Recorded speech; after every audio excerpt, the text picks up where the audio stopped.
Welcome to the Saturday Morning Breakfast Mix, where we highlight the highs and lows of a particular Saturday morning cartoon and maybe some weekday ones that I, as well as many of us, grew up with, and to show why these awesome Saturday morning cartoons made weekends and weekdays just the best, and why seeing them now instantly brings back glorious memories of those carefree childhood days.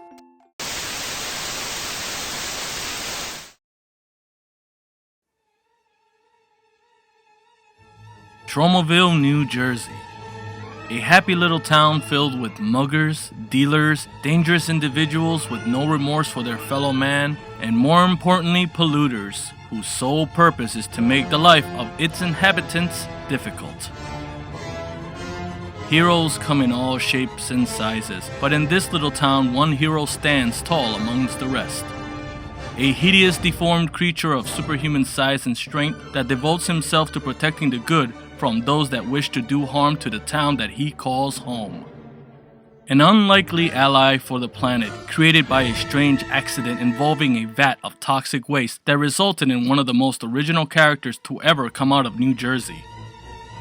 An accident that brought about a monumental change that no one could ever have thought. A hero for good, armed with only a mop and a tutu. This is his story.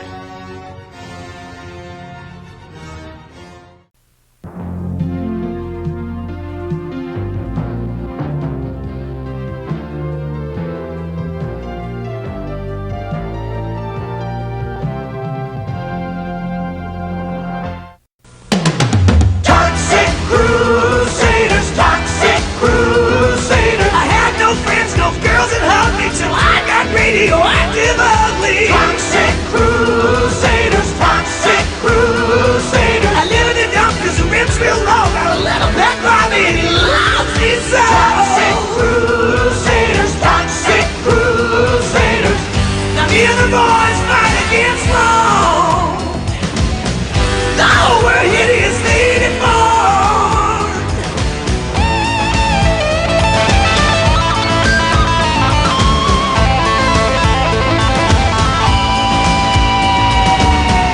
Hey, I'm sitting on top of the world with my mom, tutu, and girl. Wow! Toxic Crusaders, Toxic Crusaders, Toxic.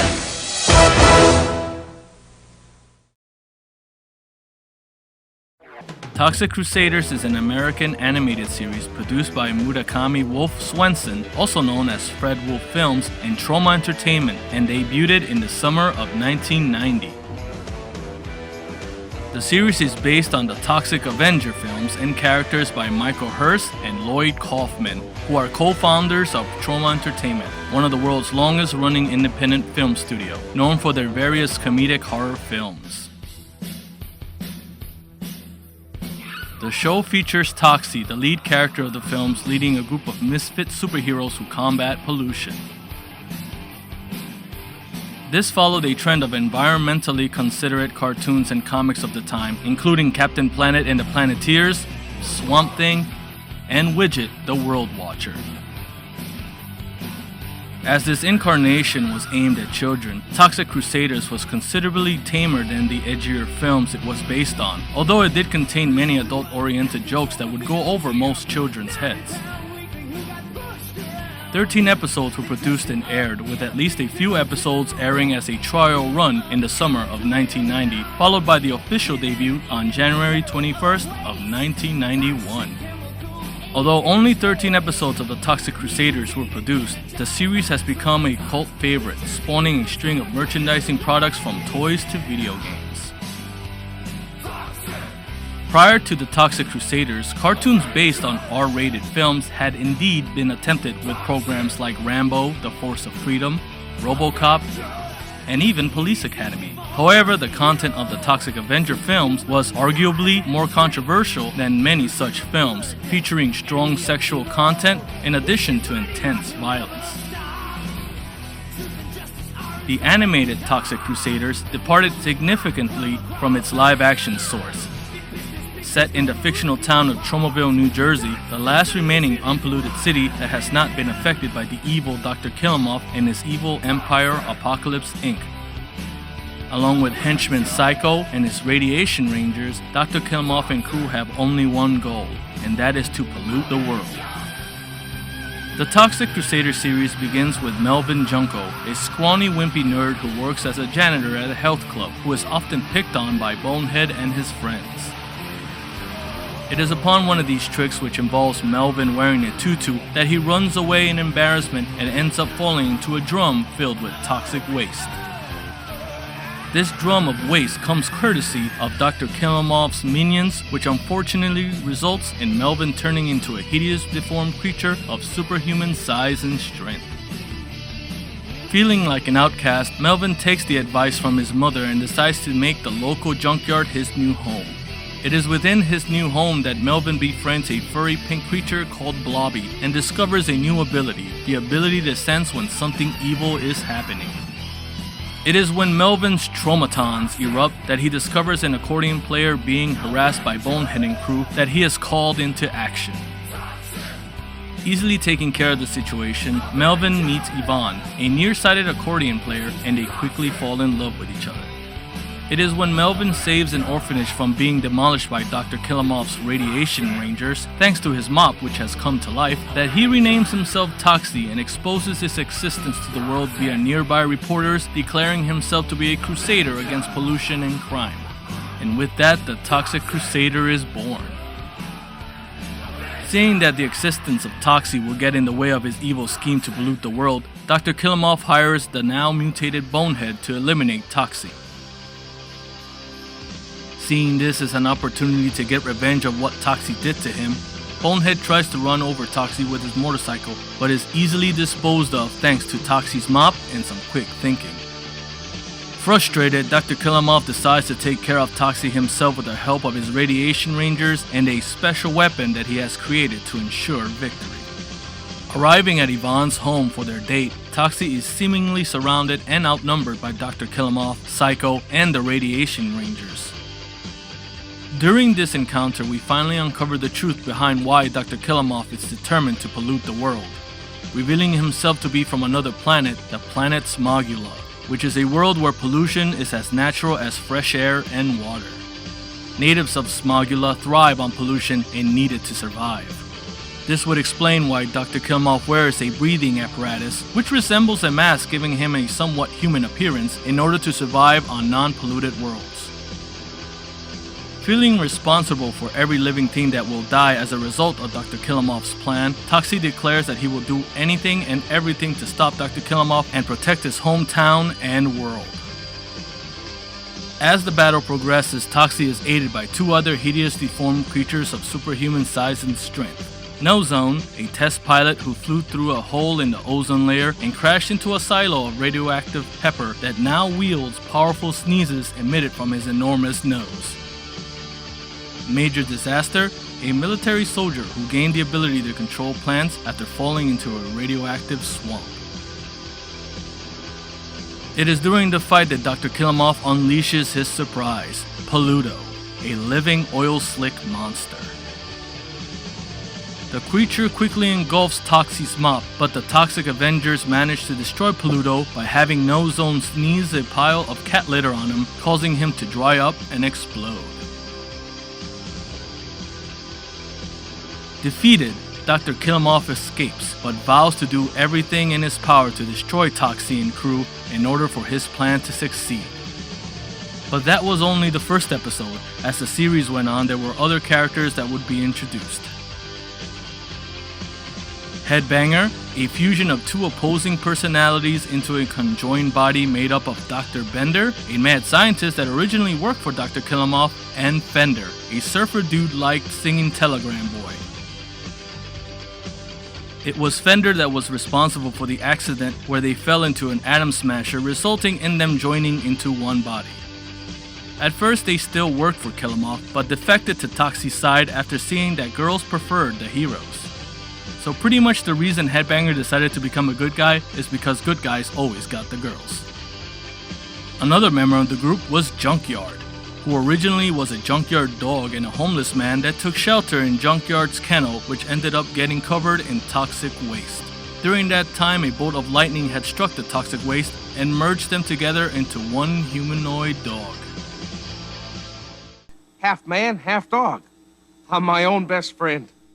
Other villains and heroes would make their appearances on the show with equally ridiculous origins as the Crusaders, but few if any of these characters made more than one appearance. Oh, did you know? The Toxic Avenger was the film that built the House of Trauma and was Trauma's first horror film. Previously, the production company mostly focused on sex comedies, such as Cry Uncle and Squeeze Play. In 1975, Lloyd Kaufman had the idea to shoot a horror film involving a health club while serving as the pre-production supervisor on the set of Rocky. At the Cannes Film Festival, Kaufman had read an article that said horror films were no longer popular, so Kaufman decided to produce his own version of the horror film. The film's final outcome was less of a bona fide horror film and more of a campy superhero spoof with extreme violence embedded throughout. The setting of the movie in a health club and the movie itself was originally given the working title of The Health Club Horror. Although at first the film was virtually ignored upon its release, The Toxic Avenger caught on with filmgoers after long and successful midnight movie engagements at the famed Bleecker Street Cinemas in New York City in late 1985, which resulted in it being regarded as a cult classic. Also, while we're at it, Melvin, after becoming the hideous deformed creature of superhuman size and strength, was only known as the Toxic Hero, but it was during the film's post-production that the name The Toxic Avenger was used. A live-action Toxic Crusaders film was also to be produced by New Line Cinema, but never happened. According to Lloyd Kaufman's first book, All I Need to Know About Filmmaking I Learned from The Toxic Avenger, New Line had brought the rights because they were in negotiations to make the sequels for the Teenage Mutant Ninja Turtle movies and wanted to use the Toxic Crusaders movie as leverage against the owners of the rights so that the sequels would be produced and distributed by New Line Cinema only. In the end, Trauma sued New Line and was awarded an undisclosed amount in damages. Marvel Comics released an 8-issue comic book series. The first issue was written and drawn before being cancelled along with all the Marvel TV tie-in titles, such as Transformers and Heathcliff. One issue was even a direct parody of Captain Planet and the Planeteers cartoon. The final issue of the series was the only mainstream comic book to ever carry an approved by the Comic Code Authority stamp while at the same time featuring a man sitting on a toilet defecating. Playmates, the same company responsible for the Ninja Turtles action figures, released a line of similarly styled Toxic Crusader figures in 1991. The majority of characters featured bright neon colors and glow-in-the-dark accessories. TV commercials for the figures used the interesting tagline of Toxic Crusaders, they're gross, but they still get girls. Hideously deformed action figures from Playmates.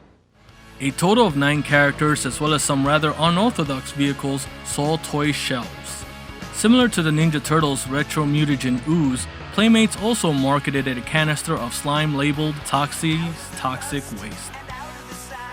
The toy line saw a spike in initial sales due to its unusual and brash aesthetic. Putting attention to the gross factor and its uniqueness was something that sparked the attention to many kids walking along those toy aisles. A lot of toys were even packed with toxic tips, which instructed kids how to make messes in their homes and otherwise muck up the environment. It being the era of creepy crawlers and mad balls, the Toxic Crusaders toy line fit just right. Other tie-in products included coloring books, junior novels, Halloween costumes, Topps trading cards, a board game, a card game, puzzles, and even various video games. And seriously, what other cartoon movie series has had an actual Broadway musical based on its characters that actually people liked? And no, the Coming Out of Our Shells tour does not count. And you know you're onto something where parts of the plot were actually adapted for the 3rd season episode, The Noxious Avenger, for the current Teenage Mutant Ninja Turtles cartoon on Nickelodeon. The character Mugman had an origin pretty similar to our own Toxic Hero, don't you think? The TOXIC CRUSADERS was a truly unique gem of a series. An extremely self-aware show that truly holds up even after all this time, especially now that you understand some of the jokes as an adult that may have gone over your head as a kid. From Psycho's constantly spoiling of what is going to happen in every episode and Dr. Killemoff ignoring him, to even promising fans that they could replace their broken televisions because of Yvonne's loud accordion music. All the characters know that they are existing within a cartoon. The fourth wall is broken consistently, giving the program free reign to be as silly as it wants to be. The first episode alone is an eerily accurate adaptation of the TOXIC Avengers' origin. Sure, it's cleaned up a little for a show aimed at kids, but at some points, it might as well be a shot-for-shot remake. Take a chance on it, and maybe, just maybe, you might like it too. Thank you so much, and remember, when it comes to cartoons we grow up with, that to truly appreciate something, you have to accept its strengths and its faults, no matter what they are, because when that happens, you can appreciate how amazing it was and how amazing it continues to be. Thank you so much, and I'll see you all next time.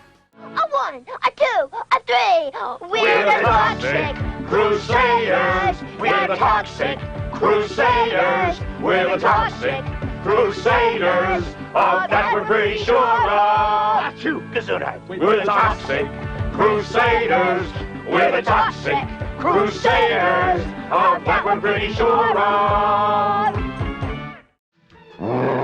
And the next time you're in danger or in need of help, look to the horizon and maybe, just maybe, the TOXIC Avenger will be there.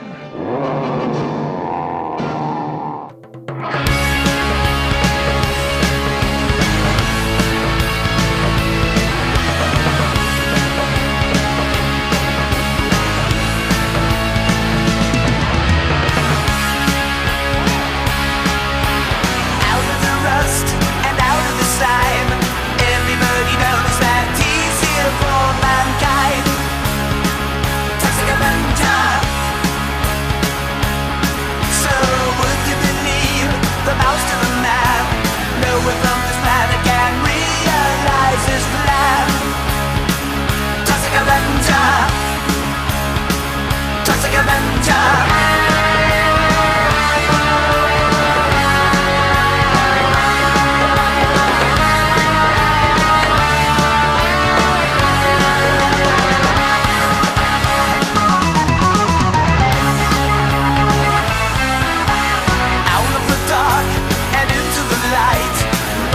Devastating his enemies, turning wrong to right.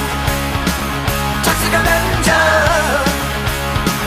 TOXIC Avenger.